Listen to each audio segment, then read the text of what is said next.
बचपन से देखा है, पढ़ा है, सुना है।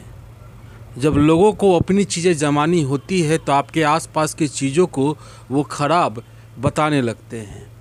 कई ऐसे खाद्य पदार्थ हैं, कई ऐसी चीज़ें हैं जो आम जीवन में हम लोग पहले उपयोग करते थे और धीरे धीरे उसे खराब बताते बताते लोग अपनी चीज़ों को इस्तेमाल करने की आदत हम में डाल गए हैं। लेकिन आज जब अपनी चीज़ों की उपयोगिता समझ में आती है तब फिर हम लोग उस तरफ रुख कर रहे हैं। इसी का एक जीता जागता उदाहरण है हमारे यहाँ की नस्ल की बकरी।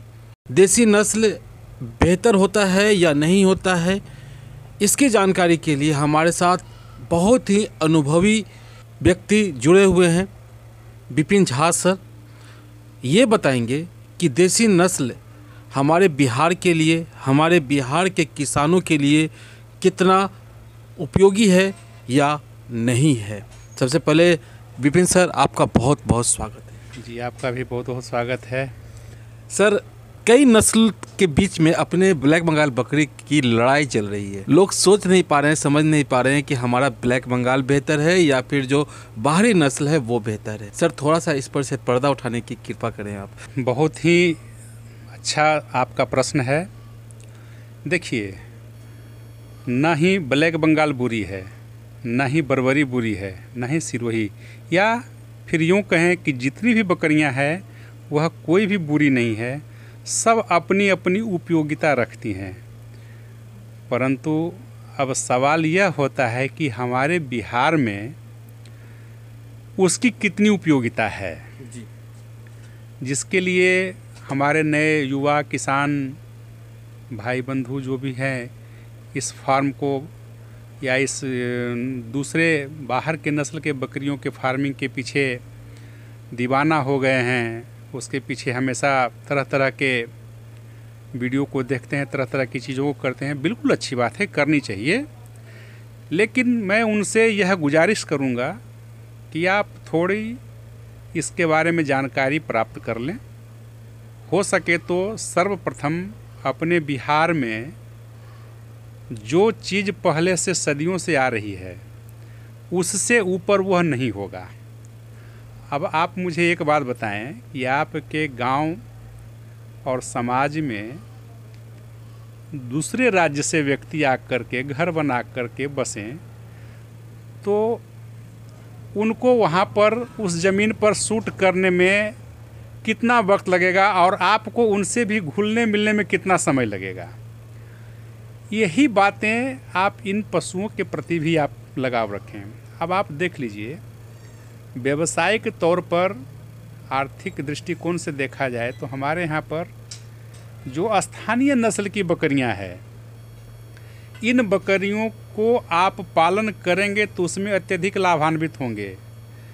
आप इसके साथ में पहला नंबर, जिस प्रकार से हम लोग मैनेजमेंट सिखाते हैं कि जो अपने यहाँ के है पहले उसको 75% रखिए उसकी संख्या, और 25% बाहर के वाले के संख्या को आप उसमें मिलाएंगे। तब या तो हमारे यहाँ की जो नेचर, हमारे यहाँ की जो जलवायु है, इसका गुण उसके नस्लों में हमको देना। तो गुण आप कैसे देंगे? आप अपने संपर्क से देंगे या पशु के संपर्क से देंगे? तो पशु के साथ में बाहर नस्ल के पशु को 25%, अपने यहाँ का 75% मिला करके रखेंगे और इसको कुछ अत्यधिक दिनों तक, 1 साल तक आप इसको पालन करेंगे। उसके बाद यदि लगे कि हाँ अब वह उसकी सर्वाइबिलिटी अधिक अच्छी हो रही है तो 25% और उसको बढ़ा लीजिए। इस विधि से यदि आप बाहर के नस्ल को यदि आपको अच्छा लगता है और आपके इलाके में इसकी मांग है, अधिक है, इस विधि को अपनाएंगे और अपने मांग को तभी आप आपूर्ति कर पाएंगे। दूसरा, अपने यहाँ के नेचर को, अपने यहाँ के क्लाइमेट के कंडीशन में जो पलने वाली बकरियां हैं उनको आप छोड़ करके सिर्फ बाहर के बकरियों के ऊपर आप फोकस करेंगे तो अभी इसके पहले मैंने एक जगह बताया भी था कि वह आप तो या तो 3 महीने में बंद हो जाए, या 13 महीने में बंद हो जाए, या 23 महीने में बंद हो जाएगा, फॉर्म बंद हो जाएगा। तो किसान बंधु इन बातों को ध्यान में रख करके तकनीकी बारीकियों को समझ लें, उसके बाद आप इसका पालन करें तो आप मुनाफा में रहेंगे, आप फ़ायदे में रहेंगे। जो व्यक्ति इसका फार्म कर रहे हैं व्यक्ति, आपको मैं ये चीज़ बताना चाह रहा हूँ कि सीधी सीधी बात है कि बकरी को पालन किया जाता है ब्रीडिंग के लिए, दूध की उत्पादन के लिए और मांस के उत्पादन के लिए। तो ब्रीडिंग जहाँ कराना हो तो वहाँ पर शुद्ध नस्ल की बकरियाँ हो, चाहे वो बर्बरी की हो चाहे ब्लैक बंगाल की हो, उसको ब्रीडिंग कराइए। दूध उत्पादन के लिए बर्बरी नस्ल की बकरियाँ और सिरोही की अच्छी मानी गई है। मटन उत्पादन के लिए ब्लैक बंगाल से बेहतर कोई नहीं माना गया है। कुछ लोग संकर प्रजनन कराते हैं, वह बाज़ार के लिए अच्छी है, पर उसको दोबारा ब्रीडिंग के काम में लगाएंगे उसके लिए पूर्ण रूप से उपयुक्त नहीं होती है वो। तो ऐसी बहुत सी बारीकियां हैं जो किसान को समझना चाहिए, जानकारी में रखना चाहिए, और उसके बाद इस फार्म को करेंगे तब उनको लाभ होगा। सर ये सब जानकारियाँ आएंगी कहाँ से? देखिए, यह जानकारी उनको अनुभव से प्राप्त होगा और तकनीकी विशेषज्ञ हैं उनसे बैठ कर के वह चर्चा करेंगे, उनसे मिलेंगे। कुछ ट्रेनिंग का प्रोग्राम चलते हैं, उसमें उनको आना होगा, समझना होगा इन सारे बातों को।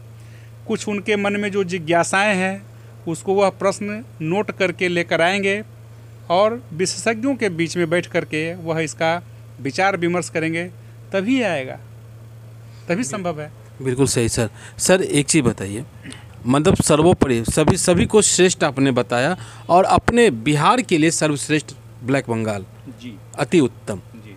तो अगर लोग ब्लैक बंगाल से इसकी फार्मिंग शुरू करना चाहें तो कितने से शुरू करें और कैसे पहचान करें कि ये जो ब्लैक बंगाल वो ले जा रहे हैं, क्योंकि बीच में संकर नस्ल भी घुस रहा है, तो जो ले जा रहे हैं वो ब्लैक बंगाल ही है?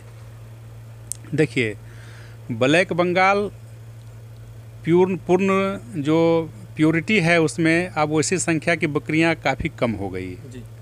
लेकिन यदि आपको 75 से 80% ब्लैक बंगाल के रूप में यदि वो बकरी मिल भी जा रही है, आप उसे ले लेना चाहिए और शुद्ध नस्ल के ब्लैक बंगाल के बकरे से आप उसको प्रजनन कराएं, तो आपके यहाँ 95% प्योरिटी के साथ जो बच्चे पैदा होंगे, जो फीमेल होंगी, वह 95% प्योरिटी उसमें आ जाएगी। वही आपके लिए शुद्ध ब्लैक बंगाल होगा। शुद्ध ब्लैक बंगाल बकरी ढूंढने से बहुत ज़्यादा आपको नहीं मिलेगी, आपको पैदा करना पड़ेगा। उसके लिए आपको थोड़ा सा समय देना होगा, थोड़ी मेहनत भी चाहिए, थोड़ी पूंजी की आवश्यकता होगी और समय ज़रूरी है। समय के अनुसार ही आप शुद्ध नस्ल के बकरी को आप अपने फार्म पर पैदा कर सकते हैं और उससे आप फिर जितना चाहें, जैसे चाहें आप प्रोडक्शन लीजिए और वह हमारे जलवायु के लिए, हमारे देश के लिए, हमारे राज्य के लिए सबसे अच्छा है, सबसे बेहतर है। सर आपके पास मैंने देखा कई बकरे हैं जो ब्लैक बंगाल के ही हैं शायद, तो वो सब जो बकरे हैं वो शुद्ध हैं या फिर? नहीं, बकरे हमारे पास शुद्ध हैं। उसमें कलर का जो है, ये ब्लैक बंगाल 3 कलर में आते हैं। एक ब्लैक कलर में है, दूसरा वाइट है और तीसरा ब्राउन है। 3 कलर में ब्लैक बंगाल आते हैं। और यदि आप अपने फार्म में ये तीनों कलर में किसी भी बकरे को आप रख रहे हैं तो बकरियां ब्लैक कलर की हो और बकरे ब्लैक कलर के हो, लेकिन एक इसमें देखा गया है, बकरी को जब शुरुआती के उसका पीरियड होता है 21 दिनों का, जिसमें वो गर्भधारण करती है, गर्भधारण कर लेने के 21 दिनों के अंदर अंदर वह अपने फार्म में कोई दूसरे नस्ल के बकरे बकरियों को भी देखती है, तो ऐसा देखने को मिला है कि उससे गर्भ में बच्चे का रूप उसी तरह का बन जाता है। अच्छा, यह भी एक चीज़ सामने आई है देखने को, आपको मैं बता रहा हूँ। अभी इस पर बहुत से लोग इस तरह से किए भी हैं, कराए भी हैं, वह रिजल्ट सामने भी आया है। इसमें करना कुछ नहीं है, ब्लैक बंगाल नस्ल की बकरी हो, ब्लैक बंगाल नस्ल का बकरा हो, दोनों को प्रजनन करा दें।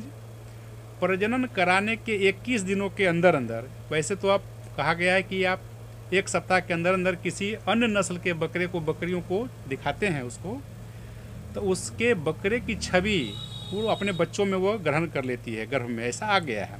अच्छा, ऐसा देखने को मिला है। अब इसकी कितनी सत्यता है यह जांच का, और इसका और भी प्रमाण निकालने का ज़रूरत है विषय। तो सर एक चीज़ बताइए, ये ब्लैक बंगाल बकरे जो है नस्ल की बकरियां हैं, चाहे बकरे हैं, इनके रख रखाव के लिए, भरण पोषण के लिए और पूंजी की बात की जाए तो क्या होगा, कितने से शुरुआत करनी चाहिए लोगों को? शुरुआत तो मेरा सबसे किसान बंधु से हमेशा कहना होता है कि आप 10 बकरी 15 बकरी से ही शुरुआत करें और इतनी बकरियां आपको मिल जाएंगी, शुद्ध नस्ल में मिल जाएंगी, अच्छी मिल जाएगी।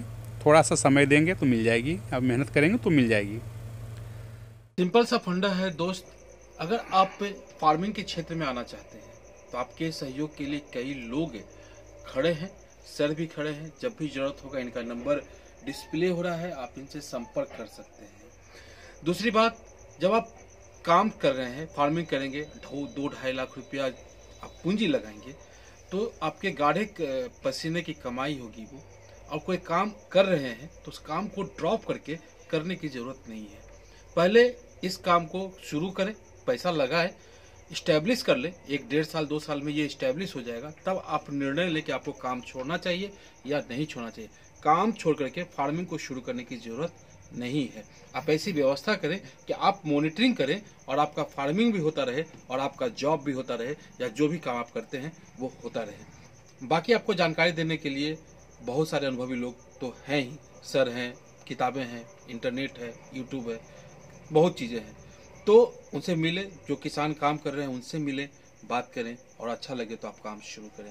हम आपको लगातार रोजगार के अवसर के बारे में बताते रहते हैं। अगर वीडियो अच्छा लगा हो तो लाइक कीजिए, शेयर कीजिए, सब्सक्राइब कीजिए हमारे चैनल को। हम फिर मिलेंगे किसी और नए अपडेट के साथ। तब तक इंद्रसेन का प्यार भरा नमस्कार। जय हिंद।